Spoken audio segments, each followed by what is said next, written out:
one thing that I really strongly feel is that the youth need leadership, and they need guidance, and they need spiritual guidance. They need elders. And that acts of violence, acts of aggression, and the way they're going about communicating their frustration is not working. Nothing you do matters unless what you do matters. I'm Amadon DellErba, and this is Get Real or Die Trying.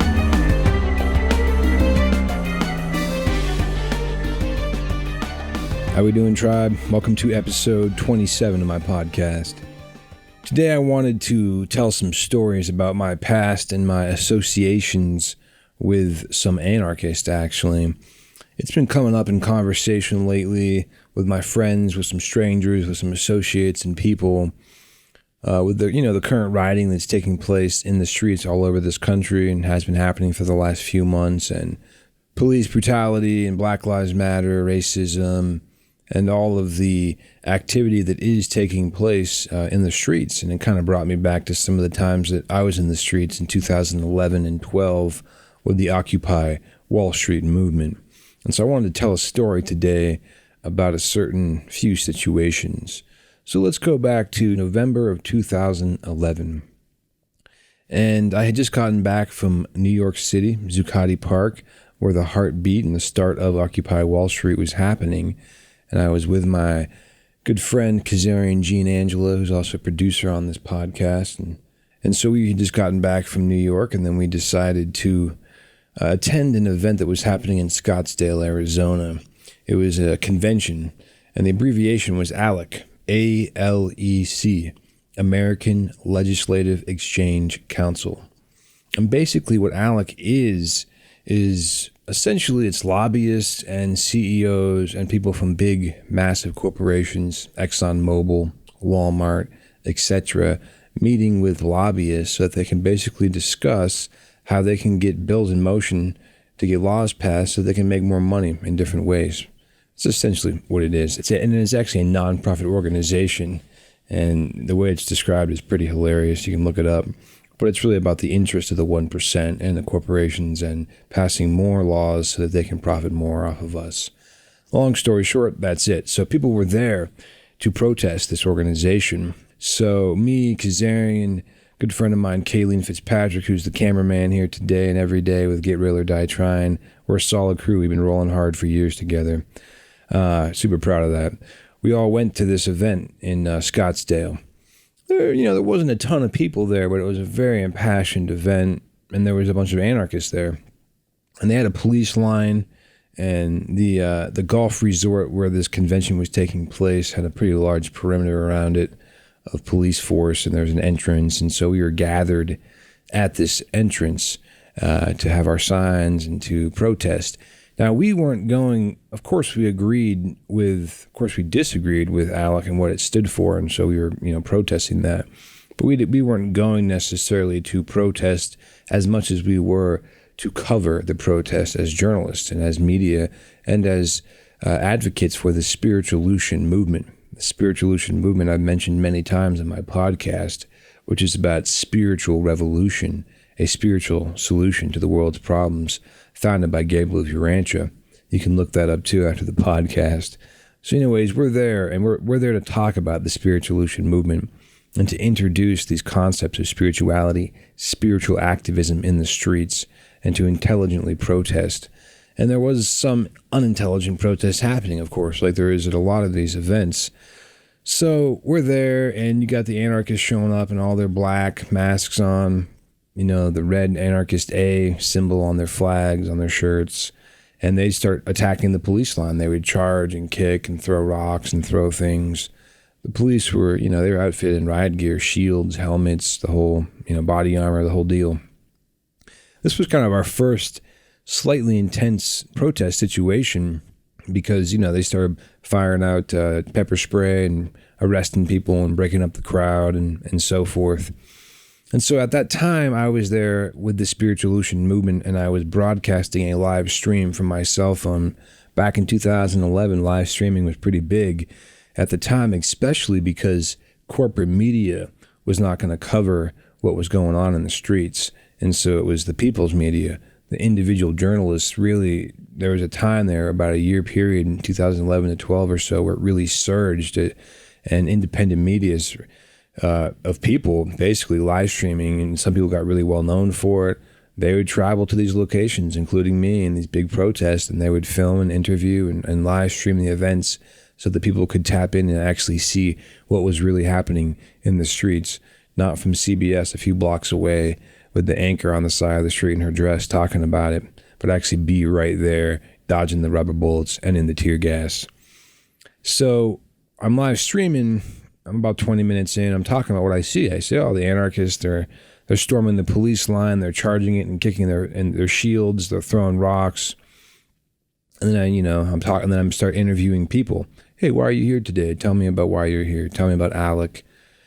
Well, about 10 minutes later, I see 4 men all dressed in black, anarchists with their masks on, except for one, start walking towards me slightly aggressively. I knew they weren't happy, so I kind of took a position ready to do what I needed to do if they were going to attack me. And one of them came up and said, "Hey, are you the guy who's live streaming?" I said, "Yeah, I am." He said, "Well, my buddy said you're talking shit about us anarchists on your live stream. He's watching it. And quit pointing the camera and trying to film our faces," which I wasn't trying to do. And I said, "Well, I apologize. I'm not, doing that." And he said, he didn't say anything, actually. He just came up to me and tried to grab my arm and take the phone out of my hand, to which I responded by cupping my hand and swatting his ear pretty hard, disoriented him, and we exchanged some words, and I made it very clear that if they tried to attack me, I would, do whatever necessary to defend myself. Bit of a Mexican standoff for a moment. They said, "Just don't film us, blah, blah, blah," and they walked off. So that was kind of the first altercation, and I was like, that's interesting. It was kind of violent, kind of angry. Long story short, the protest goes on for about 8 hours. About 25 people get arrested. It's the end of the day. We had talked to some people, and we had gotten the text. We had gotten the information about this private text group where the protesters would communicate where to meet. And there was going to be a protest the next day there as well. We were staying in Phoenix. So we got this address texted to us, like, meet here about, plans about what we're going to do tomorrow and whatever like that. So we started walking, and we traveled in a very well-organized fashion. We had our gear. We were kind of military-esque in the sense that we had a level of order and command and efficiency in the way we conducted ourselves and traveled through these cities that we went through. And so some people didn't really know who we were, because we weren't just like the journalists out there. We weren't just protesters. We were like this organized group of 4 dudes, like with cameras and, signs, and we really kind of stood out. So we get to this place, the address, and, we don't really know where we are. And we kind of start walking down this alleyway, and we turn the corner and go through like this building, and we get to this kind of backyard junkyard, and it's, I don't know how big it is. It's probably like, as big as a basketball court, and, but a little bigger maybe. Anyways, it's a junkyard, and it's completely full of anarchists. It wasn't the normal protesters, the people who are out there. It was the anarchist black bloc. It was the cell of anarchists in Phoenix.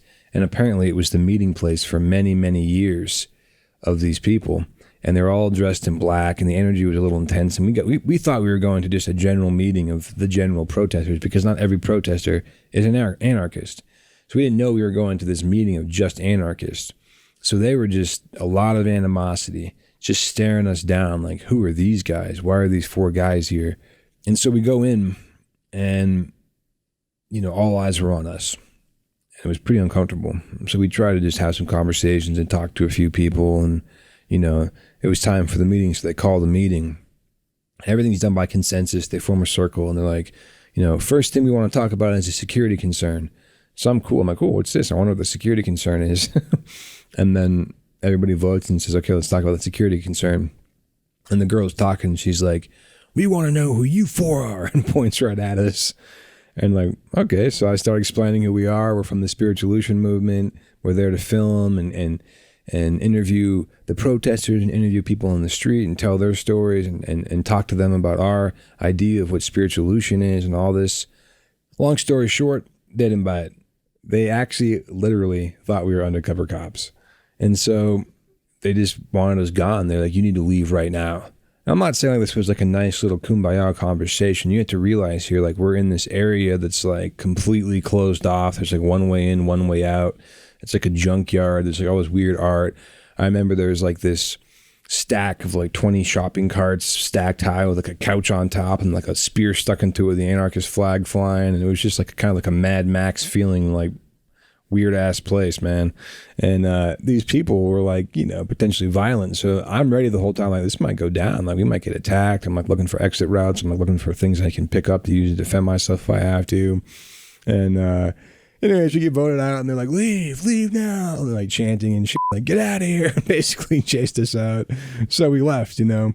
So then, you know, after we're kicked out of this place, it was kind of a blessing because we shouldn't have been there anyways, because they're just going to, you know, circle up in there in their little den and talk about how they can be destructive the next day. And so we ended up at this beautiful march, and lo and behold, Reverend Jesse Jackson was there. And so we had the great blessing of meeting Jesse Jackson and marching with him and doing an interview for the Spiritualution movement, which you can also find online. And I thought it was just such a contrast. Here we are leaving this anarchist cell, super like secretive cell, about talking about how we can basically how they can be more destructive and, you know, F authority and F hierarchy. And then we go to this speech by Reverend Jesse Jackson, a beautiful spiritual man, a elder, a man who's been in the streets for decades, who marched with King, who is an example of a man of authority, in my opinion, and a beautiful soul. And he's speaking the spiritual truth, and he's saying, keep hope alive, which he's been saying for 40 plus years, and talking about faith and hope and peace, basically, and being a peaceful protester. And what was interesting is, you know, we're in the streets marching with him, and he really kept trying to slow down the crowd to, one, walk slowly and quietly and peacefully, and to lock arms and to just not rush through it, and to just have that spiritual presence and walk through the streets. And people wouldn't listen. They just kept barging forward and wanting to go forward. And it's just an example of our society today and the young people today not wanting to respect authority, respect their elders. Why wouldn't you listen and respect Reverend Jesse Jackson, who's in the street, who's been in the streets, like I said, for decades, and who's asking for this, and he's a leader there? Why wouldn't the young people just listen and respect that and show him the respect he deserves? Because he has put his life on the line many, many times in the streets, and he's walked with the greats. What a juxtaposition, going from the anarchist cell to a Jesse Jackson speech. And of course, you know, while we were walking, there was an individual who came up to us and was actually apologetic and had heard that we were kicked out, and, you know, said, oh, you know, we thought you were cops too, and now we know that you're not. You know, but there was one person basically out of probably 40 or more people who came around and apologized to us, and we saw some of those people the next day, so it was kind of awkward because they still thought we were cops or whatever. Regardless of all that, you know, I was blessed to interview Jesse Jackson, like I said, and then cool thing is, about 6 months later, in May of 2012, I ran into Jesse Jackson again at the NATO Summit in Chicago, and was able to interview him briefly and speak to him. And a lot of respect for that man. He's been doing it for years, and he brings the spiritual awareness. And so we, like I said, as young people, should just pause and show respect to those who've gone before us. You know, what's interesting is we had the beautiful blessing of going all across the country, all the major cities. And I spoke to self-proclaimed anarchists in all of those cities, and almost all of them kind of had a different interpretation and different response to what they thought anarchy was and why they called themselves an anarchist. But of course, there is the basic undertone and understanding of what that is, which is basically it's a resistance of authority. They don't like the state. They don't believe in a hierarchy of power and structure, and they believe that every individual is autonomous and can be their own leader, basically, and a part of the state, and they don't need government. And it's basically rebellion. And it's really, if you synthesize it all down, it's F authority. That was a massive chant we heard all the time. F authority, F the system, F the police. Now, I want to talk about the concept of good, godly authority, because there's so little examples on the planet today of that. And so I can understand why young people today are upset, why young people are in the streets protesting, burning down buildings, burning down police cars, breaking, vandalizing, etc. I don't agree with any of that, but I can have sympathy and understand about that anger because it's misplaced and they don't have any hope. It's a sense of hopelessness. And I've had a few conversations recently with people about Black Lives Matter, about the people in the streets, about the concept of burning down the buildings and the looting and the violence. And it's a complex subject. And everybody has their opinions. And I'm not here to offend anybody. But one thing that I really strongly feel is that the youth need leadership and they need guidance and they need spiritual guidance. They need elders. And that acts of violence, acts of aggression, and the way they're going about communicating their frustration is not working. And I am in no way trying to say that I can put myself in the shoes of a black man or woman of this country and the years of systemic racism and say that I can relate to that. I can have empathy. I can have sympathy. But I'm not trying to say I'm you and I understand what it's like, because I probably would be in the streets too, burning shit down if my people were being killed unjustly over and over and over again. But I will say that I know that there are groups of people who don't agree with the destruction that's taking place.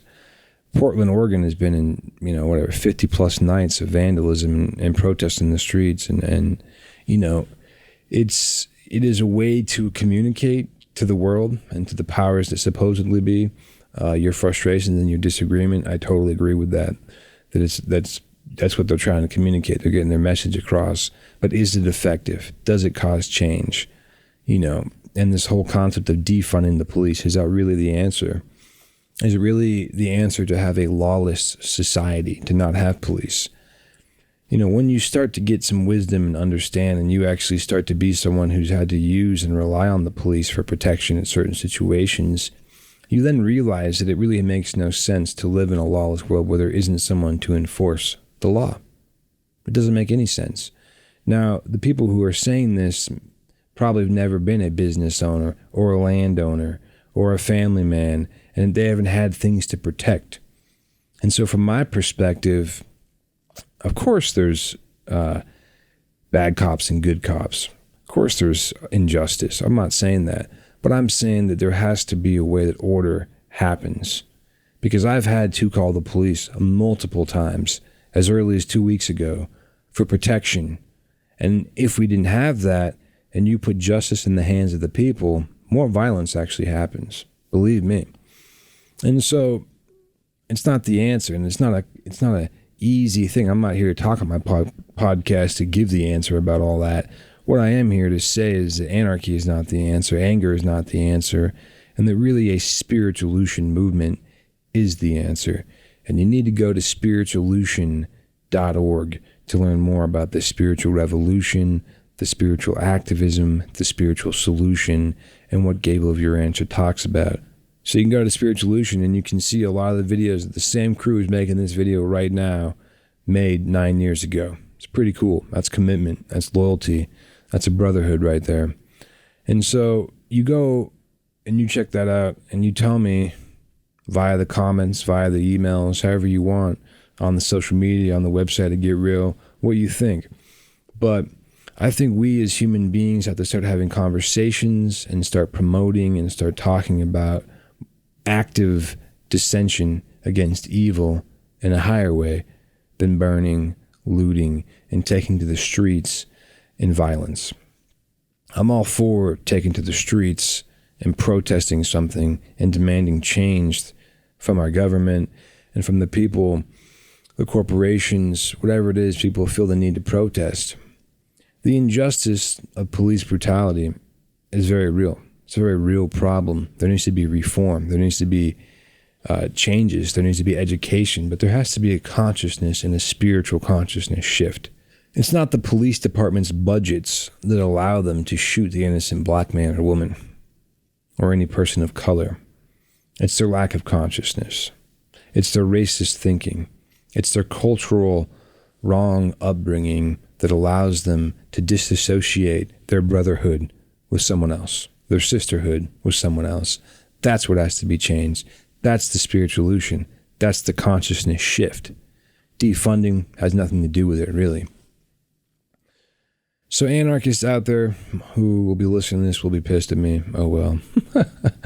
I've never stopped pissing people off, never been afraid of that. I'm not here to say that I have all the answers, but I know from my own personal experience in being in multiple large protests, from 50,000 people in Chicago at NATO to 300 people at the ALEC protest in Phoenix, to thousands of people in LA and New York and San Diego, these different places, that I've seen what's effective in the streets and I've seen what's not. And violence and the anger and the cussing at the police and the throwing the things is never effective. In fact, all it does is delegitimize you. It gives the media stuff to film and gives them clickbait and gives them things to put out there to make the people in the streets all look like a bunch of angry animals and not intelligent citizens of this country and of this world. Most importantly, who cares about this country? Citizens of the world, global, cognizant citizens of this beautiful planet Earth. We're all brothers and sisters. And as Gabriel of Urantia says, one God, one planetary family. That's it. That's the top level consciousness. So if we can really start to understand that, one God, one planetary family, no borders, no isms, no schisms, no separations, go about your day and act in that consciousness, apply that to your thinking, you'd be surprised how we don't always do that. And you'd be surprised when you do how you become a peacemaker, you become a unifier. And like a few podcasts ago, it's unity without uniformity. And so we all have to take responsibility to adopt the consciousness of one God, one planetary family, the Spiritualution consciousness, and go around and treat our brothers and our sisters all around us with that love, with that higher spiritual love. That's the answer. Not F authority, not F the system, love. Now that may sound trite, it may sound cheesy even, it may sound idealistic, and what does that mean? I'm telling you what it means. You personally treat every single person around you with love. The black person, the Native American person, the Mexican person, the white supremacist, or whatever it is. You can disagree with what they believe, but you treat them with love. One thing I've always tried to do in my travels, and my blessed travels and ability to meet all different types of people in all walks of life, is to be kind of a spiritual chameleon. And what I mean by that is adapt to whatever environment I am in or whoever I am talking to and find commonality. Never compromise myself, my personality, and my beliefs, but adapt. Have the humility to try and understand their perspective. Find something in common with all people. So one day I can go hang out with a bunch of Jews, and the next day I can go hang out with a bunch of Muslims, and the next day I can go hang out with a bunch of Christians, and one day I can go hang out with a bunch of rednecks, even possibly redneck racists, and still try to find commonality and uplift their thoughts. And so we can't be separators, and that's what we are. As human beings, we're natural separators. We need to be natural joiners. Join our consciousness together. Find what we have in common, which is so much, and have a higher consciousness of love. That's it, guys. Anarchy is not the way. It's a fun little story I just told you. You can actually go to Spiritualution and read an article about it that I wrote. We have some videos up as well of that event. Again, it's the ALEC, American Legislative Exchange Council protest in 2011. And we'll put some footage in this podcast, too, for you guys to see. And I look forward to talking to you next time. Check out my website at getrealordieTrying.com. Leave me a voicemail on anchor.fm/getrealordieTrying. Rate and review us on Apple Podcasts or any of the platforms you listen on. Be sure to follow me on social media and share this podcast with your friends. Word of mouth is a great way to share the vibe. Get Real or Die Trying with Amadon DellErba is a production of Global Change Media. And remember, pain is temporary, victory is eternal.